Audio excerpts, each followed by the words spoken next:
అత్యాధునిక labs, international collaborations, advanced placements. మీ dream career ని రీచ్ అవ్వడానికి మీ best choice Godavari global university.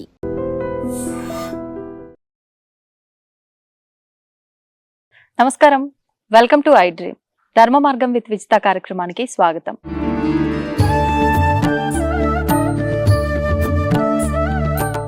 నమస్కారం అండి. జై శ్రీరామమ్మ. ప్రస్తుతం ఒక పెద్ద సమస్య అందరికీ కూడా, చాలా వరకు ప్రతి ఒక్కరికి ఉండే సమస్య ఏంటంటే ఆర్థిక పరమైన ఇబ్బందులు. ఒకరికి ఉంది, ఒకరికి లేదని కాదు, కానీ కొంతమందికి మాత్రమే లేదేమో. దాదాపు అందరికీ ఉన్న ఇబ్బంది ఆర్థిక పరమైన ఇబ్బంది. మరి ఈ ఇబ్బందులు పోవటానికి అసలు ఏం చెయ్యొచ్చు? ఆర్థిక పరమైన ఇబ్బందులు ఒకటే కాదు, ఒక కుటుంబాన్ని తీసుకుంటే వివాహం వయసు వచ్చిన వివాహానికి అంటే ఇంకా కాకుండా ఆలస్యం అవుతున్న వాళ్ళని చూస్తున్నాము. ఫైనాన్షియల్గా వాళ్ళ ఇంట్లో ఇబ్బందులు ఉన్న వాళ్ళని చూస్తున్నాము. ఆరోగ్యపరంగా ఇబ్బందులు ఉంటున్నాయి. ఒక్క కుటుంబాన్ని, మిడిల్ క్లాస్ కుటుంబాన్ని కనుక మనం తీసుకుంటే 3-4 రకాల ఇబ్బందులు ఆ ఒక్క ఇంట్లోనే మనకు కనిపిస్తున్నాయి. ఇలా తీసుకుంటే సమాజం మొత్తంలో చాలా మంది ఉన్నారు ఇలా ఇబ్బందులు పడుతున్న వారు. అటువంటి వారికి ఏదైనా మంచి పరిహారం కానీ, లేదు మన పురాణాల ప్రకారంగా కానీ, లేదు అనంటే ప్రతి ఇబ్బందికి కూడా నవగ్రహాలకు సంబంధించి ఎన్నెన్నో విధానాలు ఆచరిస్తూ ఉంటాము. అలా చేయటం వల్ల ఇవన్నీ తొలగిపోతూ ఉంటాయి, బాగుంటుంది అని అంటూ ఉంటారు. అలాంటిది ఏదైనా ఉంటే వివరించండి. జై శ్రీరామ్. శ్రీరామభద్రాయ నమః. అన్నిటికీ ఏకైక మార్గము భగవంతుడు. భగవంతుడు అంటే ఎవరు? ఆపదలను తొలగించేటువంటి స్వామి. ఆపదలే కదా, అంతే. ఆర్థికంగా సమస్య వచ్చింది అంటే ఆపద వచ్చినట్టే. రుణ బాధలు పోతలేవు అంటే ఒక రుణం వెళ్ళినా కూడా మరల తిరిగి కొత్త రుణం అవుతూ ఉంటుంది. అంతే. అందుకనే గట్టు మీద గడ్డి, ఈ రుణం కూడా అలానే పెరుగుతూ ఉంటుంది. అంటే ఏ విధానంగా పెరుగుతుందో ఇలాంటి రుణ బాధలు తొలగిపోవాలన్నా, తర్వాత కుటుంబంలో అన్ని సమస్యలు తొలగిపోవడానికి ఏకైక మార్గం మనకు శ్రీమద్ రామాయణంలో అనుగ్రహించారు. శ్రీమద్ సుందరకాండ పారాయణము.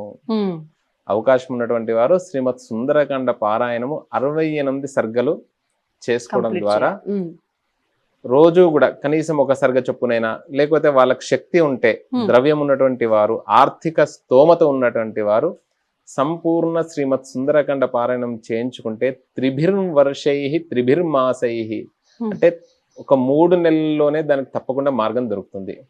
పండితులతో చేయించుకుంటే ఇది సామాన్యులు కూడా చేసుకోవచ్చు, ఎవరికి వారు కూడా చేసుకోవచ్చు. కొంచెం రోజు కూడా వారి యొక్క ధర్మాలు ఉంటాయి కదా, ఉద్యోగ ధర్మం, వ్యాపార ధర్మం, వ్యవహార ధర్మం, అవన్నీ కూడా వదులుకొని చేయడం అంటే కష్టం అవుతుంది. ఒక 3 రోజులు పండితులతో చేయించుకోవచ్చు. లేదు అంటారు అనుకోండి, శక్తి లేదు, మధ్య తరగతి వాళ్ళు ఉన్నారు, చాలా మంది మధ్య తరగతి వాళ్ళు ఉన్నారండి. అసలు ఎవరికి వారు చేసుకుంటేనే అద్భుతమైనటువంటి ఫలితం. ఎందుకంటే కలియుగంలో ఎవరికి వారే ధర్మాచరణ చేయాలి. మన ఆహారం మనం తీసుకుంటేనే కదా మనకు శక్తి వచ్చేటువంటిది. అట్లా మన మీద ప్రేమ తల్లికి ఉంటుంది, అందరికి ఉండాలని లేదు కదా. ఏదో ద్రవ్యానికి చేసి వెళ్తారు, వారిని తప్పు పడతలేం మనం. వారికి ఏదో ద్రవ్యం ఇచ్చి సత్కరించాలని చెప్పారు పండితులకు వారికి. కానీ మనది మనం ఒక హనుమంతుని నమస్కారం చేసుకోవడం, మనకు చేసుకోవడానికి కూడా ఒక మార్గం ఉన్నదండి. ఒకే ఒక శ్లోకం అంతే. ఆపదామపహర్తారం దాతారం సర్వసంపదాం లోకాభిరామం శ్రీరామం భూయో భూయో నమామ్యహం. ఇది ఆపదుద్ధారక స్తోత్రం అని మనకు కలదు. అందులో ఉన్నటువంటి ఈ శ్లోకం చాలా పవర్ఫుల్ అండి.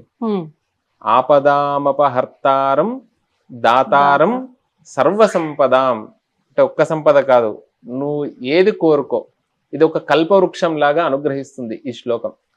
అందుకనే ప్రయాణం చేసినప్పుడు కానివ్వండి, లేదు నాకు ఈ సమస్య ఉన్నది అని చెప్పి దీన్ని భగవంతుడి ముందట కూర్చొని 32 అక్షరాలు 32 సార్లు ఒక మండల దీక్షగా 41 రోజులు చేసి భగవంతుడికి విశేషంగా తేనె కానివ్వండి, దానిమ్మ పండు ఉంటుంది కదండి, దానిమ్మ పండు కానివ్వండి, అందులో బాదము, తర్వాత ఆ ఎరుపు రంగు సంబంధమైనటువంటి వస్తువుల్ని నివేదన చేసి, ఇది ఒక 32 శ్లోకాల నుండి వచ్చినటువంటిది ఈ మంత్రం అండి.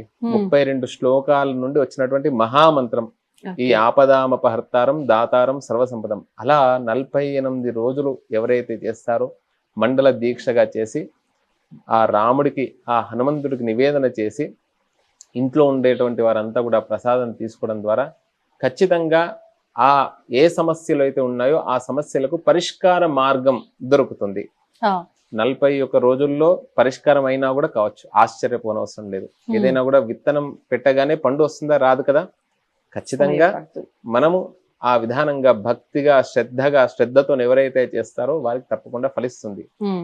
ఈ శ్లోకము కూడా ఆర్తానాం ఆర్తిహంతారం భీతానాం భయనాశనం ద్విషతాం కాలదండం తం రామచంద్రం నమామ్యహం. ఈ శ్లోకంలో మొదటి అక్షరం ఆ అనే అక్షరం. ఈ ఆర్తానాం ఈ శ్లోకం నుండి వచ్చినటువంటిది ఆ అనే అక్షరం. ఆ పా ఉంది కదండి. పదాంభోజ రజస్పర్శ పవిత్ర మునియోషితే నమోస్తు సీతాపతయే రామాయాపన్ నివారణే. చూడండి, ప్రతిదానికి కూడా ఆపద తొలగించు స్వామి. ఆ దా అనే అక్షరం. దానవేంద్ర మహామత్త గజపంచాస్య రూపిణే నమోస్తు రఘునాథాయ రామాయాపన్ నివారిణే. ఇలా 32 శ్లోకాలు చదువుకోలేరు. కావున ఈ కలియుగంలో ఈ శ్లోకాన్ని ఇంట్లో పిల్లలు కానివ్వండి, తర్వాత తల్లిదండ్రులు కానివ్వండి, అందరూ కూడా ప్రతి ఒక్కరు కూడా కుల మత వర్ణ వర్గ భేదం లేకుండా ప్రతి ఒక్కరు కూడా అన్ని సమయాల్లో సర్వకాల సర్వ అవస్థల యందు, మిగతా మంత్రాలకి నియమాలు ఉంటాయి కానీ దీనికి ఏమి నియమం లేదు. మనం ఏదైతే కోరికలు కోరుకుంటామో, రుణ బాధ పోవాలి అనుకుంటామో దానికి మాత్రం ఒక దీక్షగా చేయాల్సి ఉంటుంది. అలా చేసి మనకు దగ్గరలో ఉండేటువంటి హనుమంతుడు లేనటువంటి ప్రతి వీధిన, ప్రతి గ్రామంన, ప్రతి చోట కూడా హనుమంతుడు. అవకాశం ఉంటే రావి చెట్టు అక్కడికి వెళ్ళేసేసి స్వామి వారికి ఒక 11 ప్రదక్షిణలు చేయడం. ఈ దీక్షా నియమం కూడా చాలా విశేషంగా దీక్షలో ఉన్నటువంటి ఈ నియమాన్ని పాటించడం ద్వారా అద్భుతమైనటువంటి ప్రతిఫలాన్ని మనం పొందగలుగుతాం. ఈ 48 రోజులు పూర్తయిన తర్వాత హనుమంతుడికి సింధూర అర్చన. శక్తి ఉన్నటువంటి వారు వడమాల. రుణం ఏమిటి అంటే కుజుడికి మినుములు చాలా ఇష్టమైనటువంటివి. ఆయనకు అందుకనే ఆ మినుముల్ని ఇస్తుంటారు. ఆ మినుముల ద్వారా చేసినటువంటి వడలు. అందుకనే ఇంటికి ఇనుము, వంటికి మినుము అని ఉన్నారు అన్నట్టు. అందుకనే మినప పప్పు తింటూ ఉండాలి. కంది పప్పు ఏమిటి అంటే సంతానానికి. ఈ బియ్యం అంటే ఒక్కొక్క దానికి చంద్రుడికి ప్రతీక. చూడండి, ఎన్ని పదార్థాలు తిన్నా కూడా అన్నం తింటే అమ్మయ్య అంటాం. ఒక 4 రోజులు బయట రాష్ట్రానికి వెళ్ళేసి అక్కడ మనకు అన్నం దొరకది. ఇక్కడికి వచ్చిన తర్వాత 4 రోజుల తర్వాత అమ్మయ్య ఇంటికి వచ్చి అన్నం తింటే అదొక సంతృప్తి అన్నట్టు. అట్లా ఒక్కొక్క ధాన్యం విశేషం కూడా ఉన్నది అన్నట్టు. నవధాన్యాలు అంటే కూడా విశేషంగా దాని గురించి మనం ఇంకొక మాట్లాడదాం తప్పకుండా. అట్లా ఈ శ్లోకాన్ని ఎవరైతే పఠిస్తారో వారికి ఆపదలు తొలగి తప్పకుండా సంపదలు కలుగుతాయండి. జై శ్రీరామ్. జై శ్రీరామ్ అండి, ధన్యవాదాలు.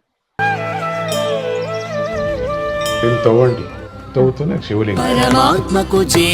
సరే, దాన్ని అట్లా కప్పేసేయండి, చూపించదండి. Krishna is there. మూర్తి పూజ కాదు, సాక్షాత్ బ్రజేంద్ర నందన భగవాన్ ఉన్నారు మూర్తిలో.